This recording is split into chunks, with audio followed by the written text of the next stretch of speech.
फरवरी 2020 में ये वो भयानक समय था जो हम सब ने देखा, लेकिन 5 साल बाद 2020 के दंगों जैसी आहट की आशंका फिर जताई जा रही है, तो हर कोई केवल आरोप मात्र से सहम रहा है, क्योंकि बीजेपी विधायक मोहन बिष्ट ने जो आरोप लगाए हैं वो बेहद गंभीर है। मोहन सिंह बिष्ट कह रहे हैं कि दिल्ली पुलिस के एक अधिकारी रिजवान हिंदुओं के खिलाफ काम कर रहे हैं। मोहन बिष्ट का आरोप है रिजवान ने 2020 के दंगों के आरोप में 35 हिंदुओं को दोषी बनाया है और रिजवान ऐसा लगता है हिंदुओं को टारगेट कर रहे हैं, जिससे दिल्ली में दंगा भड़कने की पूरी गुंजाइश है। 2020 में जो दंगा हुआ था, कुछ पुलिस वाले इस करावल नगर थाने में आकर के अब दंगे की स्थिति को दोबारा से लाना चाहते हैं। इसमें एक रिजवान टीओ हैं और उनके माध्यम से इस प्रकार का काम किया जा रहा है और आज लोग जिस प्रकार से प्लान होने के लिए दोबारा से मजबूर हो जाएंगे। हिंदू मुसलमान की एकता को ये खतरा पहुंचाने वाला व्यक्ति है। इसकी शिकायत सीपी से भी करेंगे, गृह मंत्री जी से भी करेंगे। मोहन बिष्ट ने जिस तरह के सनसनीखेज आरोप लगाए, उससे तो अब दिल्ली की बीजेपी सरकार में खलबली मच गई है। दिल्ली पुलिस के अधिकारी रिजवान पर आरोप गंभीर है, निसंदेह इसकी जांच होना बेहद जरूरी है।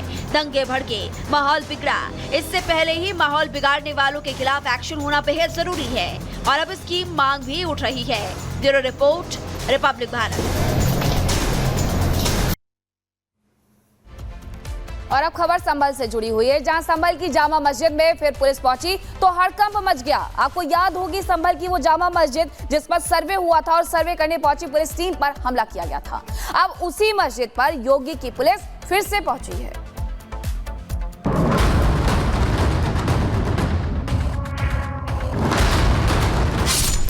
संभल की जिस जामा मस्जिद पर सर्वे को लेकर बवाल हुआ था, उसी शाही जामा मस्जिद पर योगी की फोर्स पहुंची तो फिर एक बार हड़कंप मच गया। तस्वीरें देखिए। पुलिस की टीम पहले मस्जिद पहुंची, मस्जिद कमेटी के लोगों से बात की, इसके बाद कुछ जवान जामा मस्जिद की छत पर गए और जांच पड़ताल की। दरअसल संभल पुलिस लाउड स्पीकर्स पर सीएम योगी के आए सख्त आदेश के बाद पहुंची थी। पुलिस के जवानों ने मस्जिद में पहुंचकर जांच की है कि लाउड स्पीकर तेज आवाज में तो नहीं बज रहे।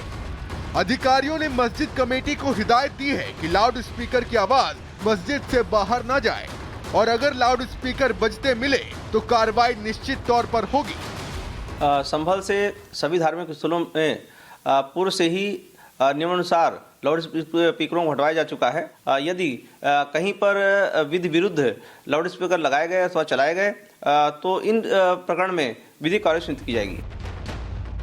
आपको बता दें कि अभी पुलिस लाउड स्पीकर तय मानक पर बज रहे हैं कि नहीं, इसकी जांच करने पहुंची थी। हालांकि यही मस्जिद अभी विवादों में है, कोर्ट में केस चल रहा है। ये मस्जिद हरिहर मंदिर तोड़कर बनाई गई है।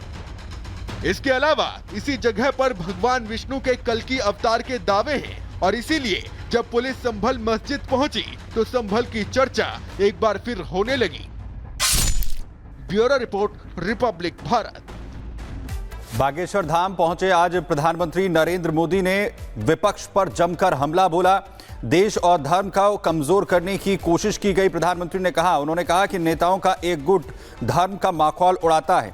हमारे मत मान्यता मंदिर पर हमले किए जाते हैं। हिंदू समाज को बांटना ही ऐसे लोगों का काम है। विदेशी ताकतें धर्म के खिलाफ काम करती हैं। दरअसल प्रधानमंत्री नरेंद्र मोदी ने आज कैंसर अस्पताल का यहां पर शिलान्यास किया है।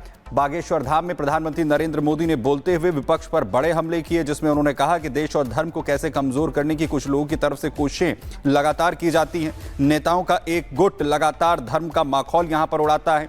मत और मान्यता जो मंदिर पर हमले हैं वो किए जाते हैं। हिंदू समाज को बांटने की लगातार ऐसे लोगों की तरफ से कोशिशें की जाती रही हैं और विदेशी ताकतें धर्म के खिलाफ भी लगातार यहां पर काम करती हैं। ये तमाम बातें प्रधानमंत्री नरेंद्र मोदी ने विपक्ष पर बड़ा हमला बोलते हुए की। आपको बताएं कि बागेश्वर धाम में आज प्रधानमंत्री नरेंद्र मोदी ने कैंसर अस्पताल का शिलान्यास किया है।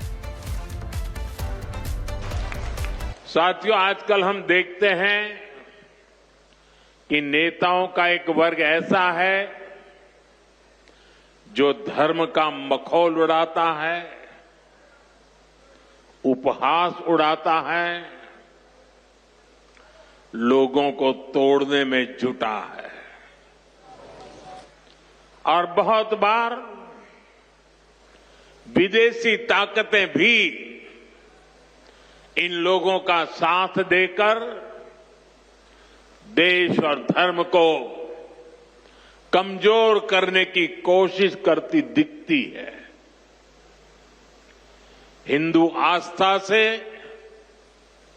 नफरत करने वाले ये लोग सदियों से किसी न किसी भेष में रहते रहे हैं। गुलामी की मानसिकता से घिरे हुए लोग हमारे मत, मान्यताओं और मंदिरों पर, हमारे संत, संस्कृति और सिद्धांतों पर हमला करते रहते हैं।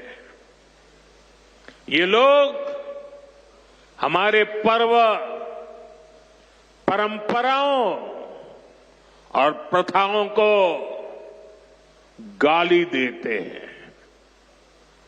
जो धर्म, जो संस्कृति स्वभाव से ही प्रगतिशील है, उस पर ये कीचड़ उछालने की हिम्मत दिखाते हैं।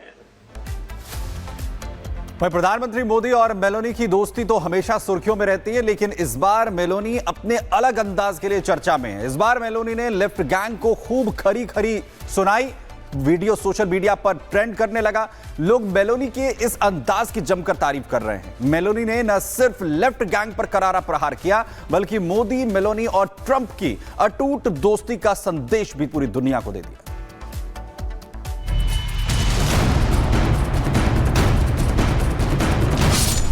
भारत विरोधियों को इटली से आया संदेश। षड्यंत्र रचने वालों को मेलोनी ने सुनाई खरी खरी।